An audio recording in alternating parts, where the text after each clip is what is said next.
Hey everyone, let's take a look at exercise 6.2 from Albert's book. You can find this on page 149. Now it continues from 6.1 where you use something called the Poisson distribution to model Barry Bonds' number of home runs hit per game during his incredible 2001 season. We're not doing the Poisson distribution. Instead, we're looking at 6.2, which deals with the binomial distribution. So what we're going to do is we're going to see if the binomial distribution is a good way to model the number of home runs that Bonds hit per game. And what we're going to assume, I guess, is that we know he hit 73 home runs in a certain number of at-bats. We're going to assume that, he had roughly 4 at-bats per game, right? 4 chances to hit a home run per game. And what we're going to do is we're going to use the binomial distribution to try to calculate the probability that he hit 0 home runs in a game, that he hit 1 home run in a game, 2 home runs in a game, and 3 home runs in a game, by treating each game as a binomial experiment with 4 trials and p equals 0.1099. Okay? So that's what we're going to do. Then we're going to, do a little expected value stuff. We're going to multiply them by some stuff to try to predict the number of home runs he hit per game. So maybe I'll put this a bit further down, right, just to give us some space to do some math, okay? All right. So here we go. The probability that Bonds hit 0 home runs in a game using the binomial distribution and assuming that, again, n equals 4 and p equals 0.1099 is going to be, well, we're going to use our formula n choose r times p to the r times 1 minus, actually I should say p, we actually know what p is, right? P to the r times 1 minus p to the n minus r. And let's just see what this equals. I'm going to enter this in on my computer really quickly. So I'm just going to type this in. 4 choose 0 equals 1, by the way.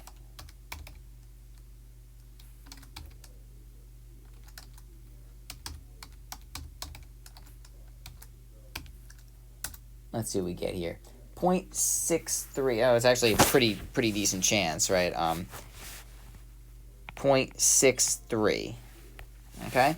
It's about a 63% chance that he gets 0 home runs in a game. Okay. Let's find the probability of 1 home run in a game. Again, assuming 4 chances, right? But now that r equals 1, we're plugging in 1 for r.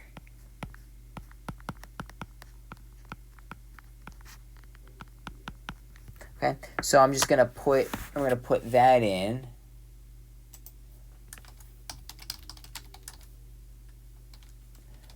Into the calculator here, and we're gonna get, what are we getting?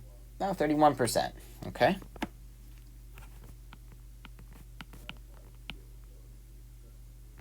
All right, we're going to do the same sort of thing with 2, right? And hopefully you see the pattern here, right? All right, this will be 4 choose 2 times 0.1099 squared, 1 minus 0.1099.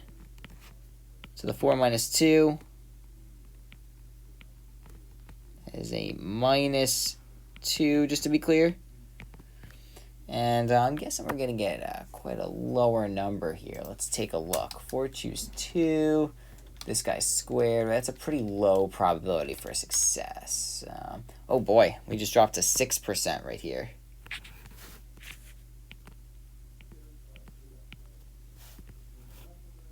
All right. Now, if you notice, that adds up to 1. So we probably shouldn't expect a very high probability for this last one right here, it's going to be, we're rounding a little bit, so. All right, I rounded. It's really 0.057, but we're going to round up. All right, and anyway, the very last thing we're going to get here, right, is 4 choose 3 times 0.1099 cubed times 1 minus the same amount. Let's see what we get for that when we plug it into the calculator. What? 3, not 4.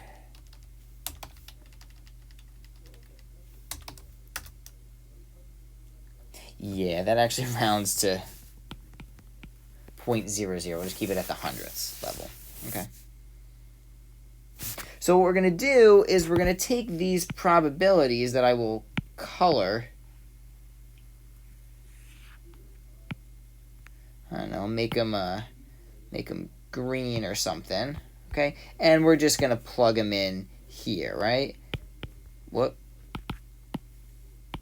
0.63, 0.31, 0.06, 0.00.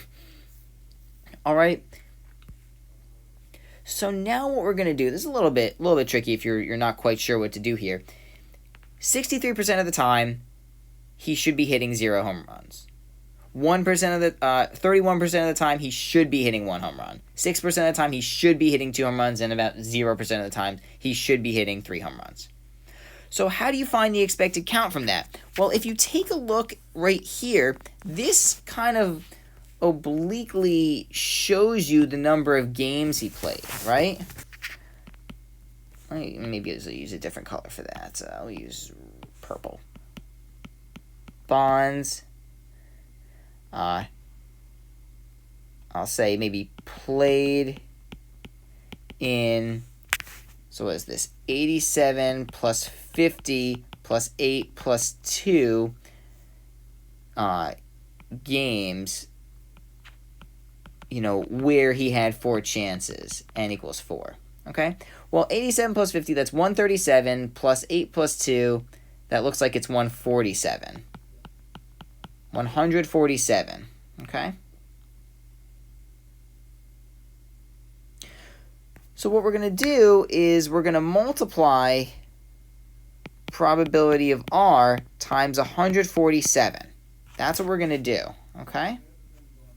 So 0.63 times 147 is going to equal, I don't know, let's put that into the calculator, right?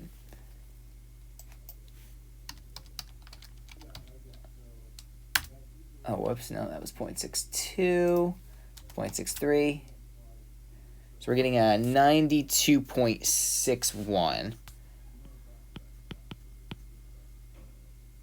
All right. For 1, it's going to be 0.31 times 147, and that'll give us 45.57. All right. Next, we're going to do 0.06. 0.06 times 147, and that'll give us 8.82. And then, I think you can probably do this last one out in your head. 0. All right. So just take a look at this, right? Take a look at this right here. Do these numbers seem similar? I think they seem pretty similar. They're off by a couple, but they're relatively large numbers. These two seem pretty similar, and I think these two are, kind of similar as well. Right? Now, one bonus thing I'm going to do here, right? Remember we did this in class a couple of times. I didn't have it on the review sheet, but we did do this in class. We did have the Pearson residual, which is R equals the observed minus expected value squared divided by the expected value, right? So maybe we could just figure out what that's going to be. Or divided by expected, right? There we go. Right, so let's see what we get for this one? Well, I guess if we do the first one, let's see what we get. 92.61 minus 87 squared divided by 92.61. That's going to give us about 0.34. Maybe I'll use red for this. Okay, and then for the next one, it's going to be observed minus expected squared divided by expected, and that's about 0.43.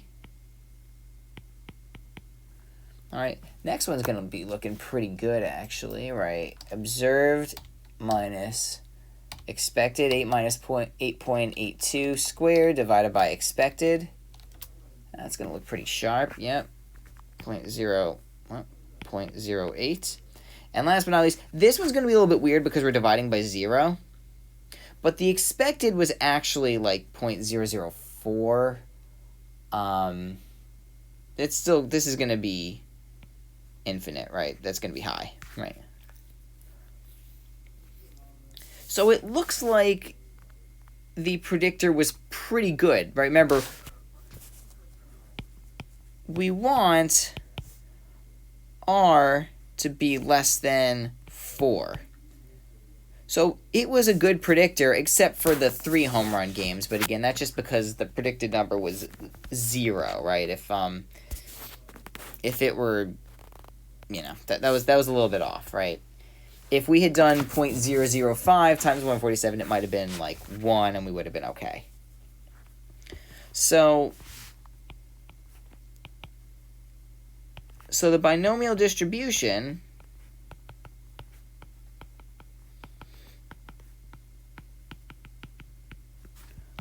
was a good predictor of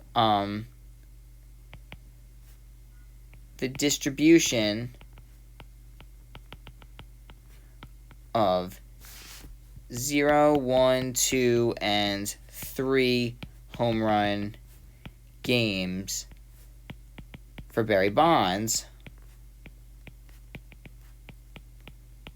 in 2001. All right. Thanks for listening.